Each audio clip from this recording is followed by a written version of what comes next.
Hi everyone. For the past more than 3.5 decades, me and Radha, we have been in the field of education. We successfully promoted 3 schools, and today we are heading Vishwaksenaa group of education institutions near Thiruvallur, near Chennai. I'm going to present a series of small videos on TQM in education. On 15th of August this year, we're going to celebrate India's 78th Independence Day. On this August occasion, it's also very happy that the government of India has seriously started implementing national education policy. As an educationist and a lawyer, writer and a journalist, I think I'm very excited to be present in this country at the right moment. TQM is a concept which is very popularly followed world over in business organizations. After nearly 25 to 30 years of service in leading industrial houses at the head of, after nearly 3 decades of executive experience in leading multinationals and Indian companies as the head of HR, total quality management is very close to me in heart. And I'm trying to combine the TQM concept in schools and education institutions.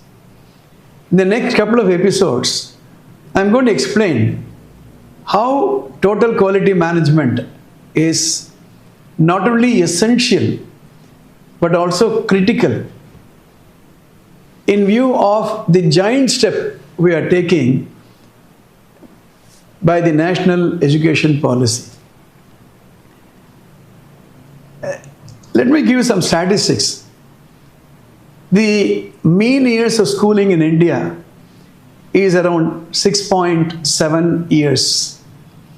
Whereas our comparable countries like China and Brazil, it's 7.6 years and 8.1 years, which means on an average, a child spends close to 7 years in our country in schools, as against 7.6 years and 8.1 years in China and Brazil. And what is worrying is there are 265 million students enrolled in school across India. But the estimates suggest that more than 3.5 million students are dropping out after class 10. This is as per the statistics of 2021-22. So we have the total quality management concept. We have the national education policy, which is going to be the rule book. And we have the status of Indian schools. In this context, in my more than 3.5 decades of experience, I find one thing happening in schools.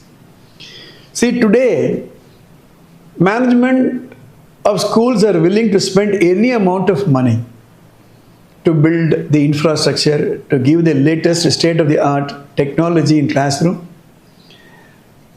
to engage any number of service providers in the field of education. They are willing to introduce the state-of-the-art artificial intelligence, roboticism. They are willing to introduce the state-of-the-art technology of artificial intelligence, robotics. Parents are very keen that their children should study. And thanks to the boost in the Indian economy, which is set to peak in the next 5 years, getting towards 8 trillion economy, there is money in the hands of not only the upper middle class but also the middle class. Children have very high ambition.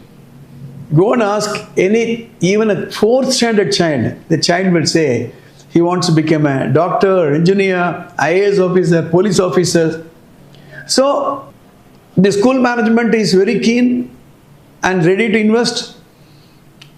The parents are very keen, they're keen to spend on education.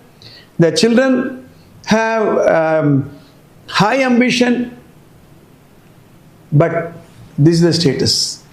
Today, as an executive in the field of education, as a consultant in the field of education, the plight of teachers is very unenviable, I should say. I have moved with the teachers for more than 3.5 decades. I belong to a family of teachers on my mother's side and family of lawyers and judges on my father's side, my being a lawyer myself. If you really go and ask teachers, out of 100 teachers, a frank question, would you love to be a teacher? Given an option not to be so, the answer will be obvious. What's happening, as far as my experience goes, is teachers are willing to teach, parents are willing to spend, school management is very keen to provide the infrastructure. Biggest question mark is, are the students willing to learn? And what type of students were producing? Every day newspaper you see, the type of juvenile offenders, the dropout percentage, the values of the students, the discipline, the lack of obedience. During the Corona days, the children had not gone to school for more than 2 years or nearly 2 years. The damage that was done by COVID-19 is still haunting the students and parents community. So in this context, we are talking about a global education. As you pass through the road, you will come across boards, international schools, global smart school. I keep asking myself, what is so global about it? What is so international about it? I'm not talking about every international school. I'm not talking about every global school. There are international schools, there are global schools available. But at least 6 out of 10 do not qualify. But every school can become global.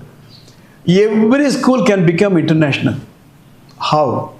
That is the introduction of the total quality management. The whole thing starts, how do you become world class? First of all, you need to produce an outcome, world class education.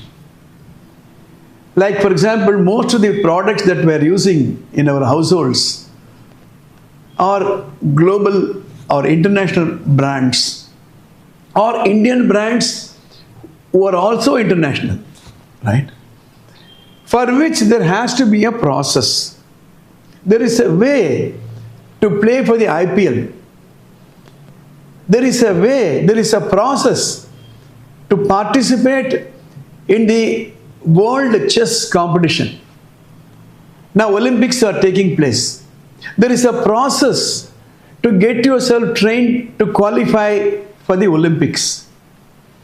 So if you really want to be global, there is a process. So this series of episodes is going to explain how do you get there, for which we should know the knowledge domain, what it means to be a global educational institution, and what are the type of skills that we have to create, develop in the school management, in the parents, in the students, in the teachers. That's what we're going to discuss. So when you become truly global in terms of knowledge domain, when you have the international skills, like if you want to go and participate, compete in the Olympics, you need to know how the players in other countries are developing themselves. Right? If you do that, you will get outcome, which is the global schools and education institution. Now you go and check whether you have really gone into that status.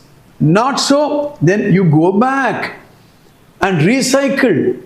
Go and get the knowledge domain once again, and then improve your skill, and then improve your process, and then go for the outcome. This is exactly what is happening to an Olympic champion or a Wimbledon tennis player.